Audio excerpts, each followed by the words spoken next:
নমস্কার বন্ধুরা, রিশ্রী কিচেনে তোমাদের সবাইকে স্বাগত। আজকে আমি ভাপা আমের সন্দেশ তৈরি করে তোমাদেরকে দেখাবো। আর এটা কিন্তু খেতে খুব ভালো হয়। এখন তো আমের সিজন, আম দিয়ে বিভিন্ন ধরনের মিষ্টি হয়। এভাবে যদি ভাপা আম মিষ্টিটা তৈরি করতে পারো, সন্দেশটা দুর্দান্ত খেতে হয়। আর এতটাই সফট হয় যে খেতে খেতে বুঝতেই পারবে না কখন পুরোটাই হয়তো নিজেই খেয়ে ফেলবে। তো দেখো, দেখতে পাচ্ছ, দেখে বুঝতেই পারছো কতটা সফট ভেতরটা। সন্দেশটা বানানোর জন্য আমি 1 লিটার দুধ নিয়েছি, আর দুধটা ভালো করে জাল করে নিয়েছি। আমি ভিনিগার দিয়ে এই দুধ থেকে ছানাটা কাটবো।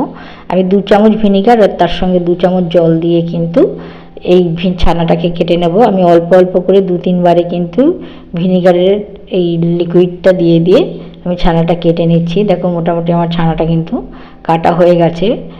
দেখিয়ে দিচ্ছি, দেখো ছানাটা কিন্তু আমার কাটা হয়ে গেছে। তো আমি এই ছানাটা কেটে নিয়েছি। এটাকে কিন্তু ছেঁকে নিয়ে আমি 2 থেকে 3 বার ভালো জল দিয়ে ধুয়ে নেব, যেহেতু আমি ভাপা আমের সন্দেশ বানাবো। তো দেখো, একটা আমও আমি কিন্তু নিয়ে নিয়েছি। এটাকে টুকরো করে কেটে নেব, ছোট ছোট টুকরো করে। দেখো, এখানে আমি ছানাটাকে 3 থেকে 4 বার ভালো করে জল দিয়ে ধুয়ে জল ঝরিয়ে নিয়েছি, আর আমটাকেও ছোট ছোট পিস করে কেটে নিয়েছি। এবার একটা মিক্সার গ্রাইন্ডারের মধ্যে ছানাটাকে পুরো ঢেলে দিলাম, সঙ্গে টুকরো করে রাখা আমটাও আমি দিয়ে দিচ্ছি। আর তার সঙ্গে এবার আমি একে একে যেমন 2 চামচ চিনি দিয়ে দিচ্ছি। মিষ্টিটা আমি কমই দিচ্ছি, কারণ এখানে আমেও একটা মিষ্টি আছে। আর তাছাড়া এখানে দেখো অল্প একটু লবণও দিয়ে দিলাম। এর সঙ্গে আমি দিয়ে দেবো মিল্ক পাউডার। এই মিল্ক পাউডারের মধ্যেও কিন্তু একটা মিষ্টি ব্যাপার থাকে, সেই জন্য কিন্তু আমি মিষ্টিটা কম দিয়েছি। তোমরা তোমাদের আন্দাজ অনুযায়ী দেবে, যে যেরকম মিষ্টি খাও সেরকমই কিন্তু মিষ্টির ব্যবহার করবে। আমি একটা ফাইন পেস্ট তৈরি করে নিয়েছি, দেখিয়ে দিচ্ছি। দেখো কত স্মুথ হয়েছে পেস্টটা, একদম স্মুথ, খুব সুন্দরভাবে কিন্তু পেস্টটা তৈরি হয়ে গেছে। এবার এই পেস্টটাকে এক সাইডে রাখছি। আর এদিকে দেখো, একটা কেক টিন নিয়ে নিয়েছি। এর মধ্যে একটা কাগজ দিয়ে অয়েল ব্রাশ করে দিয়েছিলাম, আর এই লিকুইডটা ঢেলে দিচ্ছি এর মধ্যে। পরিষ্কার করে নিয়ে এর মধ্যে কিন্তু এই লিকুইডটা ঢেলে দিচ্ছি। এবার এই লিকুইডটা ঢেলে দিয়ে ভালো করে মিশিয়ে নিয়ে হাত দিয়ে 2-3 বার কিন্তু ট্যাপ করে দিচ্ছি।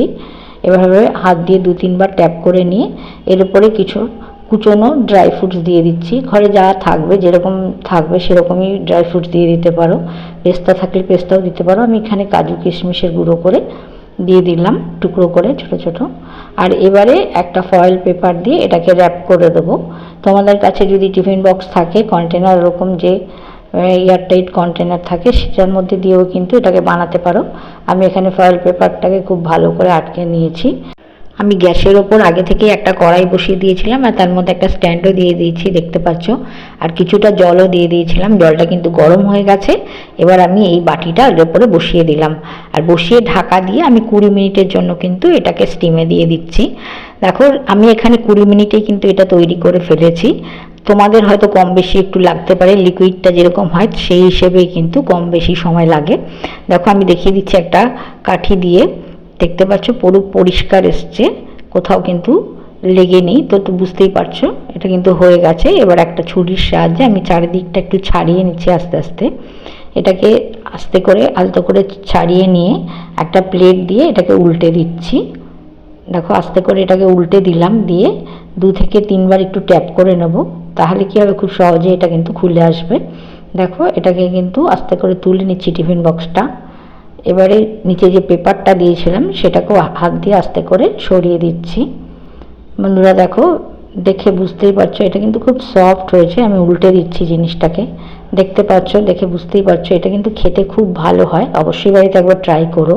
তো ভিডিওটা যদি ভালো লাগে অবশ্যই লাইক করো, আর আমার চ্যানেলটাকে সাবস্ক্রাইব করবার অনুরোধ রাখলাম। আবার দেখা হবে নতুন একটা রেসিপি নিয়ে আগামী পর্বে। আজকের মতো বিদায় নিচ্ছি, ভালো থেকো, নমস্কার।